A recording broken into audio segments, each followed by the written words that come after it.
Well, that was nuts. Marvel Studios' Eternals is in theaters only right now for movie fans and Marvel fans to witness. Thank goodness. Wow, where do I start with this? Because just like with Dune, I can turn this into an entire discussion.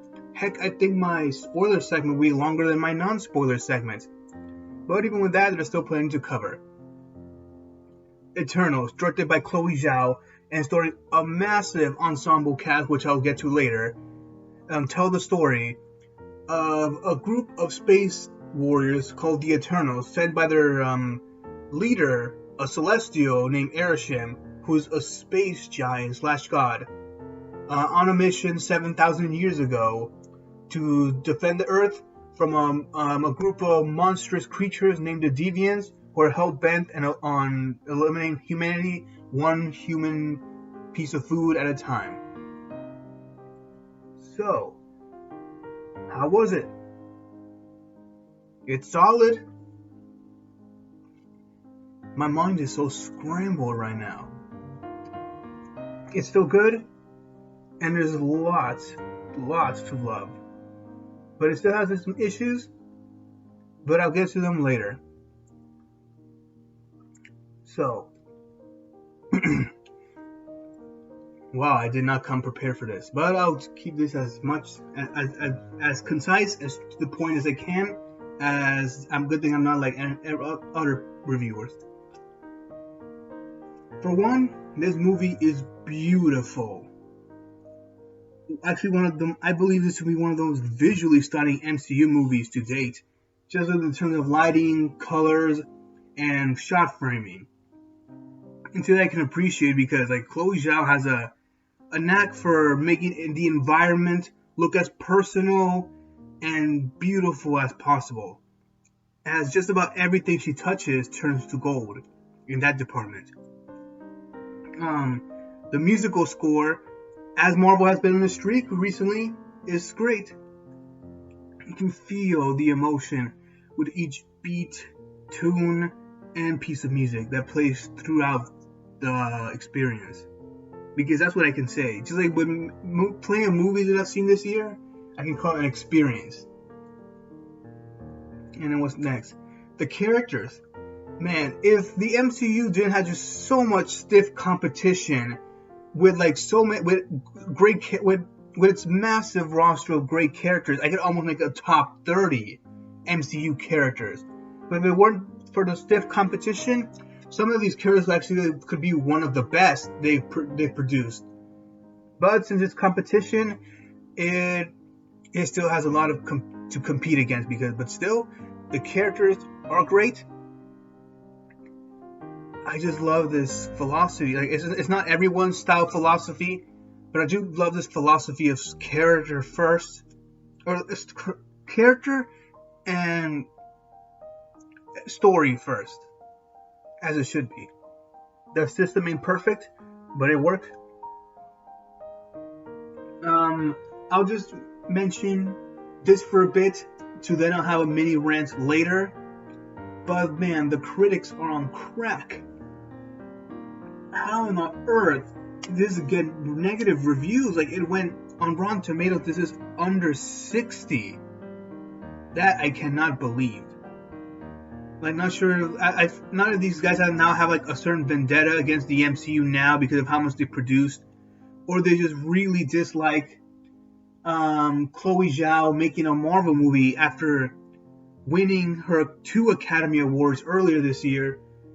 But if a person dislikes a director for making a movie that they themselves enjoyed, even if it's not something for you, then that's kind of petty, mate. To be honest, actually, I didn't expect to have so much in common with an Oscar-winning director. It's crazy. Because, like, every time she talks about nerd culture, I can feel her enthusiasm. But anyway, back to this. I'll get to the positives first, yeah. This does the best job it possibly can in balancing its massive cast, like from Gemma Chan's Cersei, Richard Madden's Icarus, Kumail Nanjiani's Kingo, Angelina Jolie's Stina, Don Lee's Gilgamesh, Salma Hayek's Ajak, Lauren Ridloff's Makari, Leah McHugh's Sprite, Barry Keoghan's Druig, and Brian Tyree Henry's Fastos, and not just including the other side characters like Kit Harington's Dane Whitman and Himash Patel's Karun. Because man, dude, these guys have chemistry. The action sequences are they're better than I expected because the trailers didn't impress me in the action department. And like with Black Panther, it prefers to focus more on story than action, but it's damn, I can't even say it's in the middle. It's solid action, but because there's sort of like a high bar that always I'm using the wrong terms. I'm trying to say, like, since they have so much good stuff in almost any department, it's hard for something to say it's one of the best when it itself is already great. So I'll just leave it at that. It's great. It has what I believe to be possibly the best one of the best romances in this franchise with Cersei and Ikaris, and I know people have different opinions, but I'm just here to speak for myself, because their emotional journey together and separately, it's beautiful, man. And also this movie has two other relationships, well, technically three, if you count Cersei's relationship with Dane, but also Athena's and Gilgamesh's and Druig's and Makari. It works. That they have so much. I just want to repeat the same words. They have such emotion that pours off the screen. And man, thank goodness I saw this in a theater because, like I mentioned earlier, wow, this looks beautiful, and they definitely took some visual risks on this. Oh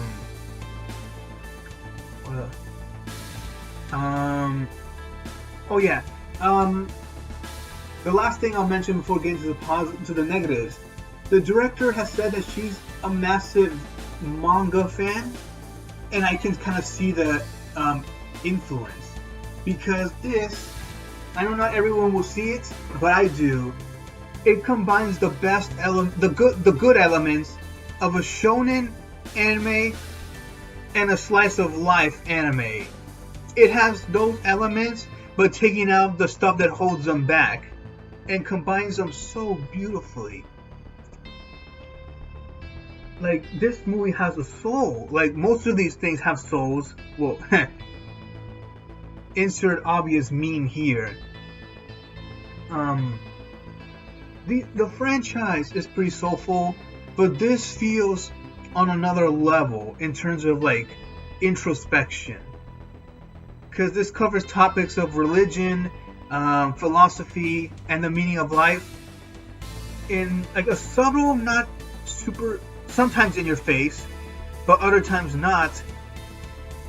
But it has a soul that is both huge and small, and I appreciate them for like taking risks to give at least audiences something different from what they're expecting, because I enjoyed Shang-Chi more, but for some reason I'm remembering Eternals more, which is crazy. I guess I'll get to the negative part before I get to the spoiler segment. The first third to first half is not as well paced as it should have, as they constantly, and I'll just say for the people since it's been more than a week already, it cuts from the past to present, and it does help make it stand out, but I wish it had better execution, because sometimes it would take me off the emotion of one part to then take me to the back, and even that, well, actually no, I'll get this in later. So yeah, I wish it had that section had better execution, and even though this movie had balanced its 10 leads incredibly well, a couple I wish got a bit more screen time. those being Ajak, because I love Salma Hayek, and Gilgamesh. Those two characters do have personality as long as the rest, but they just need more screen time, so 8 out of 10 of that department ain't bad. And while this movie is pretty long, I could remove a couple minutes, even some shots or moments I would take out because I'm like, it does not affect the emotional core. What else can I say? This movie does offer a lot. If you want something different, here you go. If you don't like it, that's cool. That's why we have opinions. But for like this really worked. Oh, what I meant by early. Okay, now I remember now. This movie has amazing moments and scenes. Some that I could say the best out of this whole franchise, which is crazy. Like, once you get more to 25 movies, it's hard for something to end up one of the best. But I still appreciate them alongside Shang-Chi for taking risks, because the fact that we can get the Suicide Squad, then Shang-Chi, and then this, and including the mini shows, means that we still will not reach superhero fatigue anytime soon. Anyway, yeah, I was saying, this has amazing moments that still comes to my mind every once in a while, but because of the flaws, because of what I said and earlier, because I do have a couple more flaws which I'll mention in the spoiler segments. But if the movie was as consistent as those great moments, then this could have been not just one of my favorite Marvel movies of the decade, but one of my favorite superhero movies of the decade. But it is what it is, and I appreciate it for having those good moments, rather than not having them at all. And now for the spoiler segment, which I'll give a few seconds for the viewers or hearers.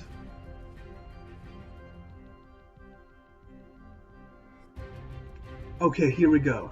The other flaw that I can say is that the deviants, despite being such a major part of the story, don't have that much emotional depth. Because they don't, even when you know their origins and the other human-ish deviant Crow, when they come into play, they still don't offer much to the emotional core. So in terms of the greatness that this movie had, that part kind of falls behind a bit. Well, actually not just a bit, a bunch, because of how much they play to the conflict. And yeah, that's the only. Oh, also on sometimes the acting can be a bit off, with the most glaring one being Leah McHugh's sprites, which sometimes when have an emotional moment, it won't leave the effect I wanted to, because something's off with her.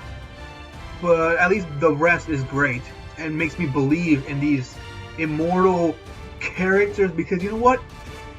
It kind of was a great idea to hire this particular director because of how epic and ambitious this side of the Marvel Universe is.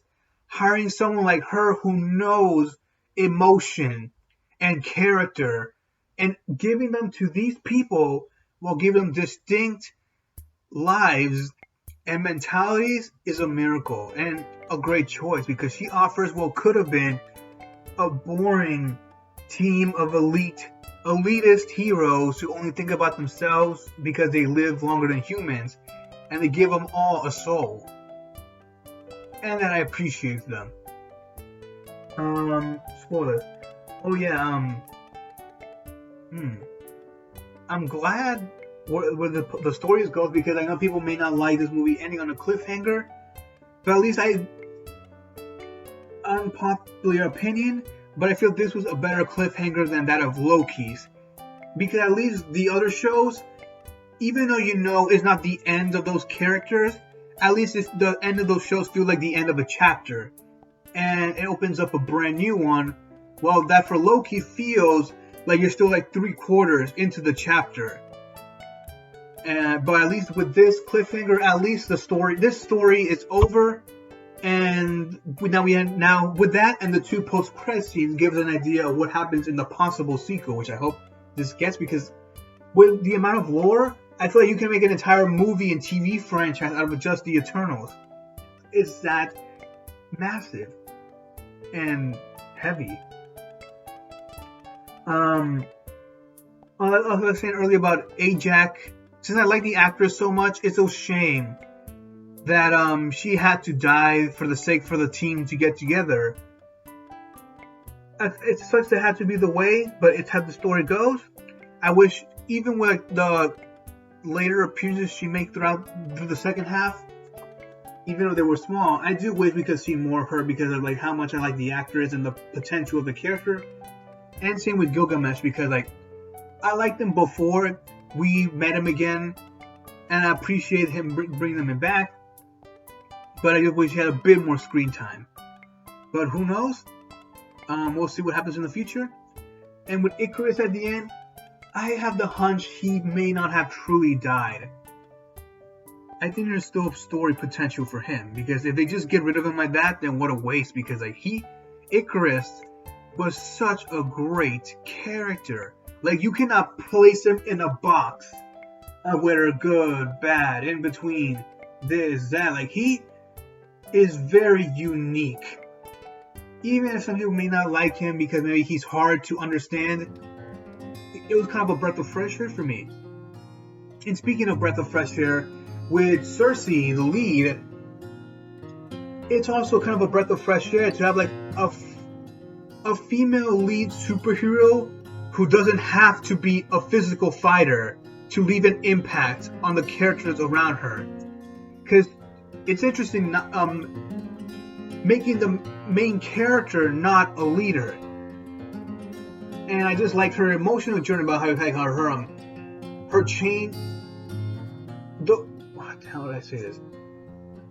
How her life has changed when it gets to a certain plot twist regarding the team, her crisis of faith, and how she resolves it and deals with it, and the shared dilemma. It really left an impact on me. Like, it left me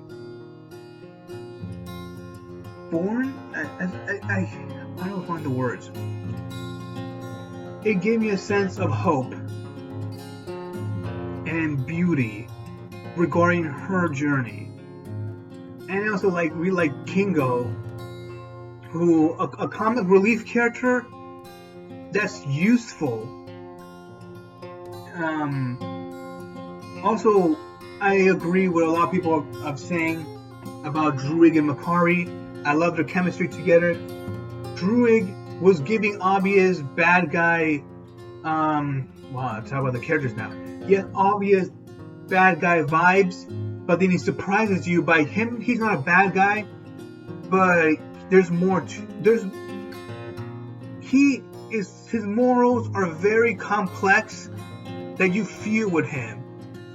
And with Makkari, the character who's both deaf and mute, ends up being one of the most charming ones of the cast, and also has one of the best action sequences in the movie. Not bad for someone with 2 disabilities.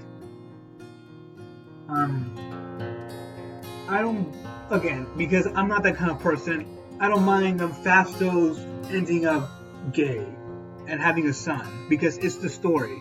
If it's the story, it's there, deal with it. And I was totally fine with it. Also, Thena also surprised me, thinking she was going to be like some generic, humorless warrior. But she ended up being way more than just a Wonder Woman knockoff, because to be honest, some of these characters do seem, at first glance, knockoffs of other popular superheroes, but they have like a different personality and backstory where like you can't call them copies, and it makes them stand out more. I love her memory loss issues. Sometimes it does not make sense, but for the most part, I felt for her. And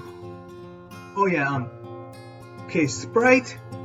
I like all the characters, but she is in the bottom side just because even though she has a lot of screen time, I don't know why, but I just didn't feel for most of her journey even though I was satisfied with what happened.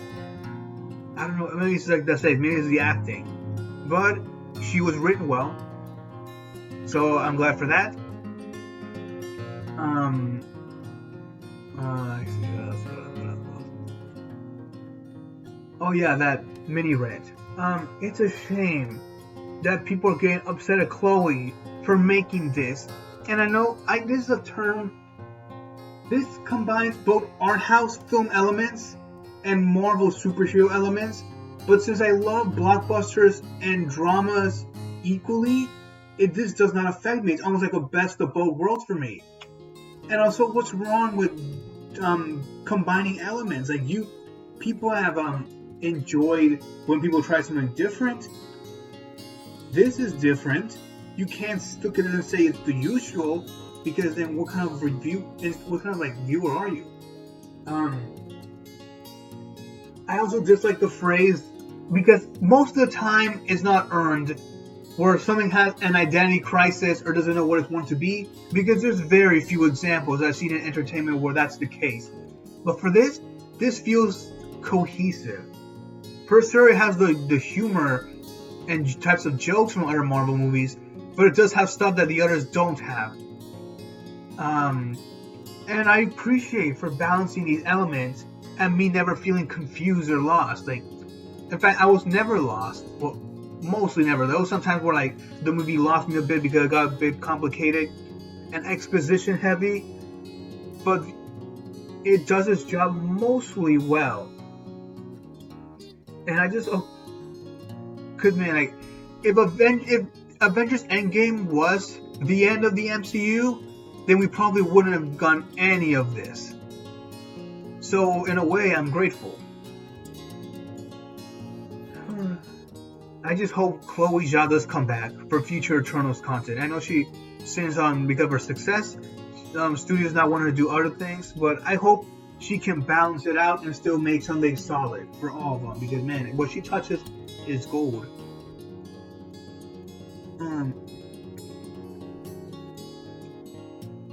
This did feel cohesive to me. Like, it tonally and intentionally felt cohesive.